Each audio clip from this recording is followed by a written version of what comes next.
Hi everybody, I'm HP and today we're going to talk about playing blues with two guitars. You ever had this situation where you want to play with a friend of yours playing guitar too? So how shall you play with two guitars? And this is what this lesson is a little bit about. Actually, I want to give you a few ideas because playing with only two guitars is a little bit different than when you play in a band, because then more or less one guitar has to play orchestral, in this case like this.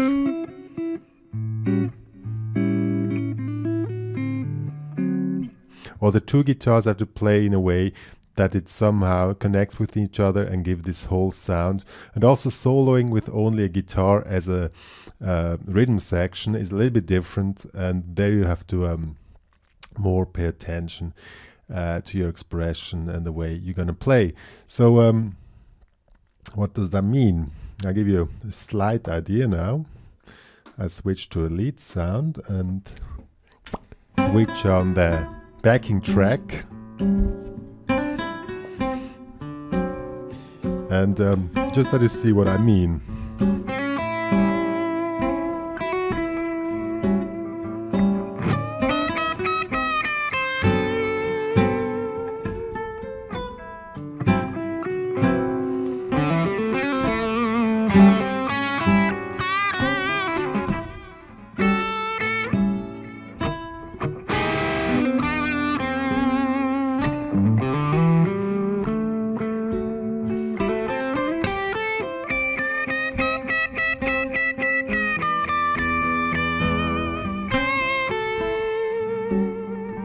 And so on. Yeah, that's more or less the idea. And first we're going to check out the rhythm guitar, and afterwards rhythm guitar we won't spend too much time, because you can play any kind of rhythm guitar, just that you get an idea how this rhythm guitar is played, and then we switch to how soloing works here. This kind of expression which is needed. Also we talk about the FX section. And the FX section, most of you think the FX section is in your pedals or whatever, but it's also on the fretboard. We're going to check how we work with it. See, stuff like this. So let's talk about the rhythm guitar. It's in A, and it's played with finger picking, and it's a little bit kind of a jazzy, but also bluesy.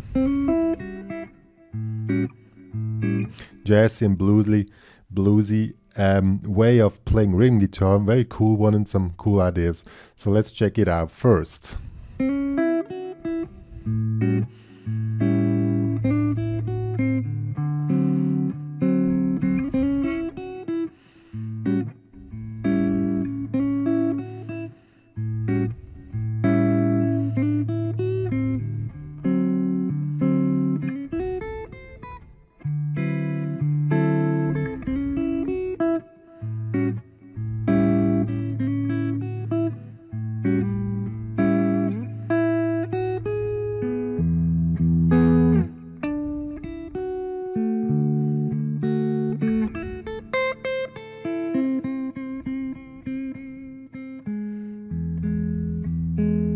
And so on.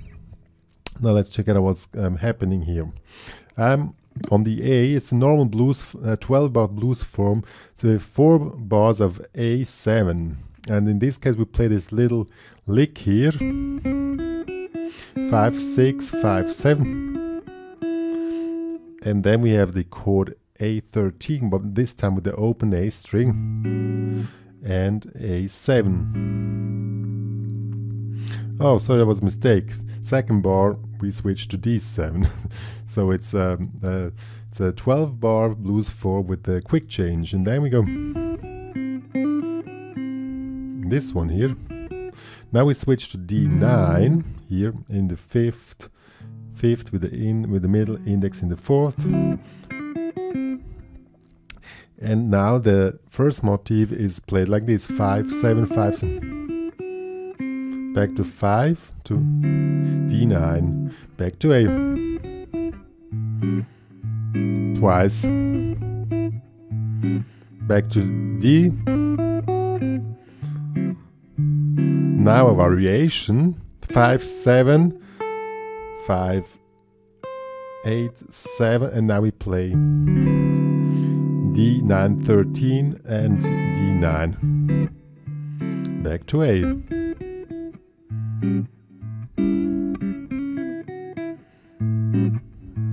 Same thing again. Now when we come to the E7 chord, this little lick here, 5, 7, 9, with this fingering I'm using here,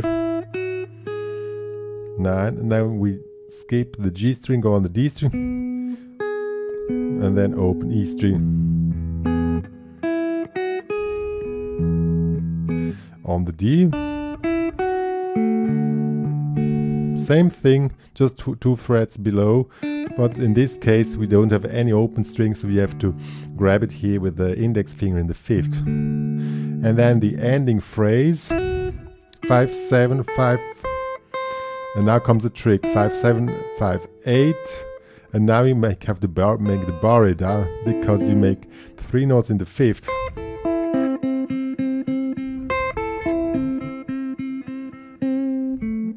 And then 7, 6, and open E string, so we're at the end.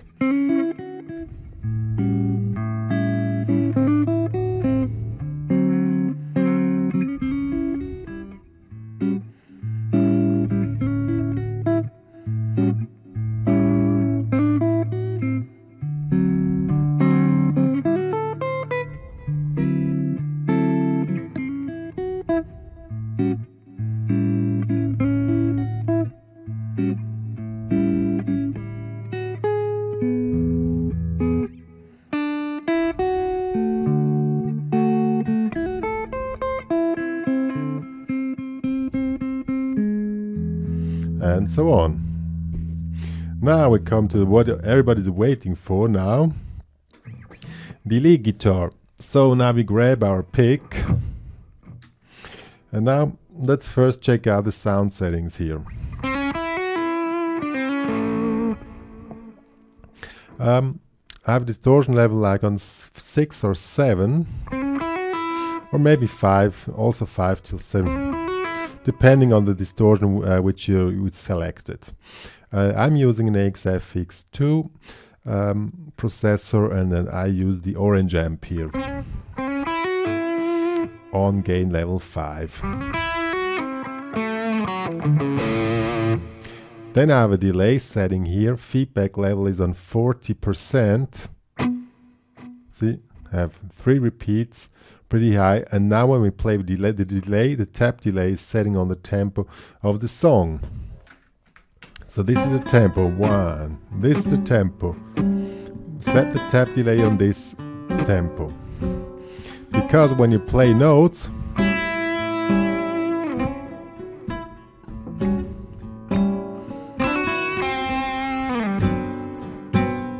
now the trick is when you work with delay, actually you have to be precise at the beginning of the note, but especially at the ending of the note. So if this is the tempo, then like you should end up, if you can, on the beat of any kind of beat. So if you play something, because then the ending repeats itself and gives this wide sound. You can compare without delay. Very dry. Doesn't have the same effect. Let's check it out with delay and without delay. Now without delay. Now with delay. Much better, huh?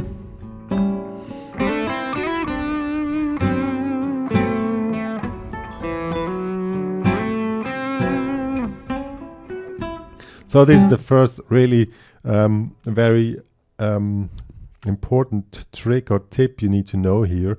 Just you can also, if you play with 2 guitars, you have to be, the lead guitars be very precise. So it's very good. I mean, if you're not too much into technical stuff, it's you still can play very cool stuff if you're very tight on the beat. So tack, tack, like this. And try to work on each note.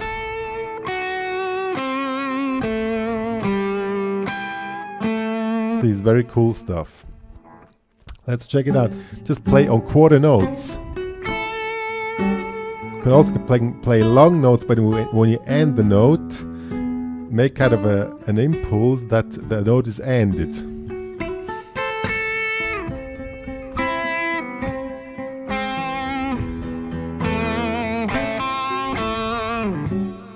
Also with the vibrato,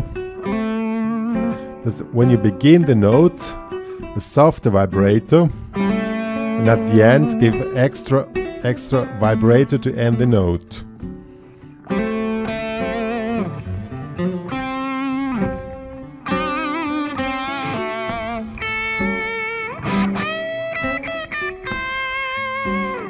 See, that's actually the trick. Now when you play on the beat and you play any kind of expression, things like also bendings,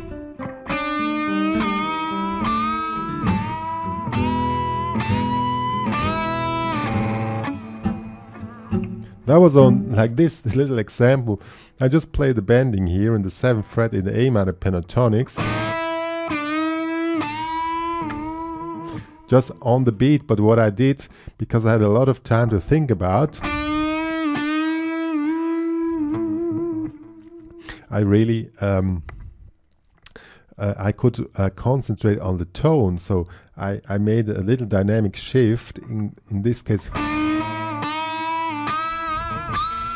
See, I started without harmonics and then always added slightly a little bit more harmonic. And you do make harmonics when you just switch the pick like this and attack a little bit harder. Without harmonic. And then you have this dynamic shift. And even if you just play one note on the beat, you have a great movement in this whole thing.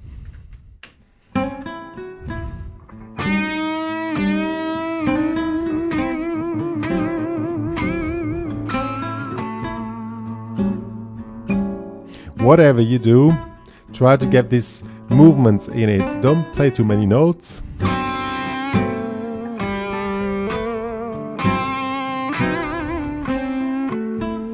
Also try to play pretty dynamic, so you attack hard and then you attack soft.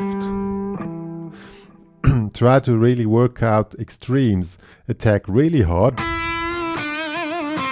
and give a really hard vibrato, and then softer.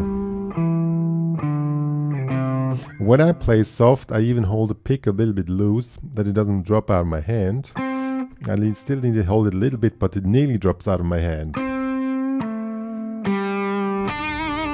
And when I play more, then I hold it harder and attack harder.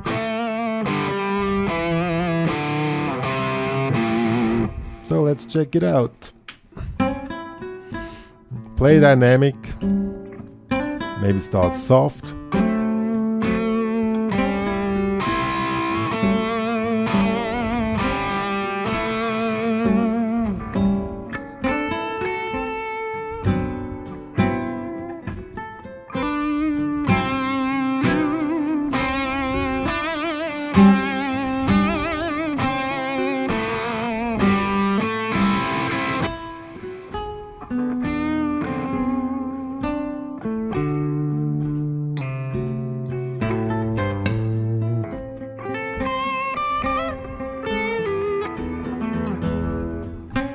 See now how I added these dynamic shifts.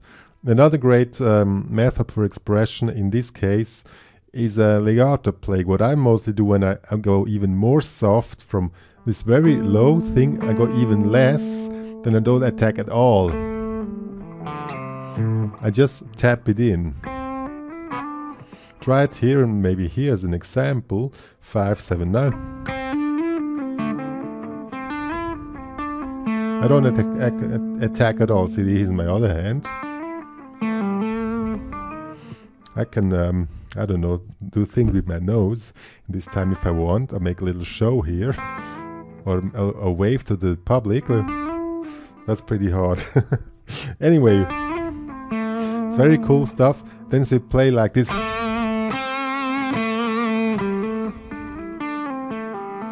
See, then I switch into legato playing. That is very cool in this case, as an example.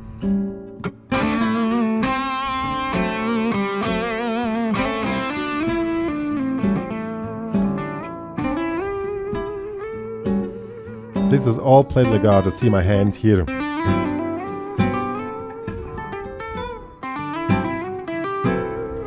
And go back to attacking.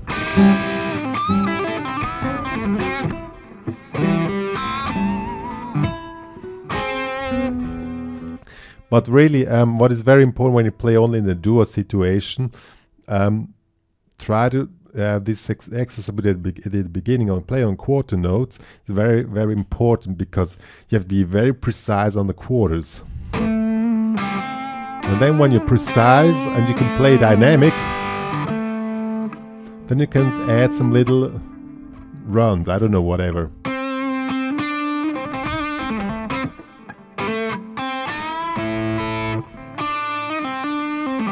I mostly do legato stuff to make runs here, because for me it sounds more smooth. Like example, didn't attack at all on the first note.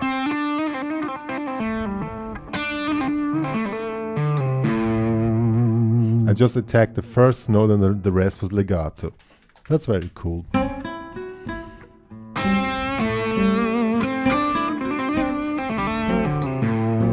Didn't attack at all.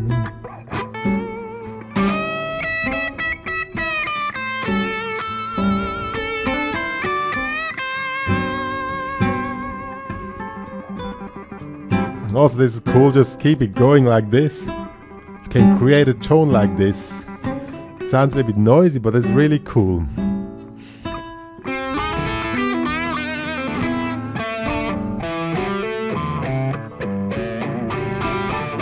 Also try to exaggerate with the vibrato, like here.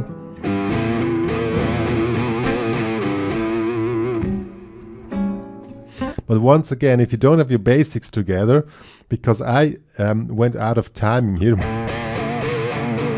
even went out of tone, but ended up exactly on the beat. And then there came the delay behind, and then you have this again, this dynamic shift. That's actually the trick. Whatever you do, you can go in extremes, but come back normally. And then the audience hears that you have control over what you're playing. That's really cool stuff. Yo, I think that you now got the idea maybe behind the whole thing. Playing in a blues duo situation with your friend or even girlfriend if she plays guitar, or boyfriend if you are she and play guitar. Whatever, this is the situation where you really have to be more precise on the expression, especially on the lead guitar. The normal, the rhythm guitar, as I showed, is not so hard because this typical orchestral playing, which is usual in jazz or blues. But the lead guitar is a little bit more different. It's be more expressive. I mean, even in a normal lead situation, you can be expressive as you can, as much as you can. But here it's even more important. Here you have to be very precise on the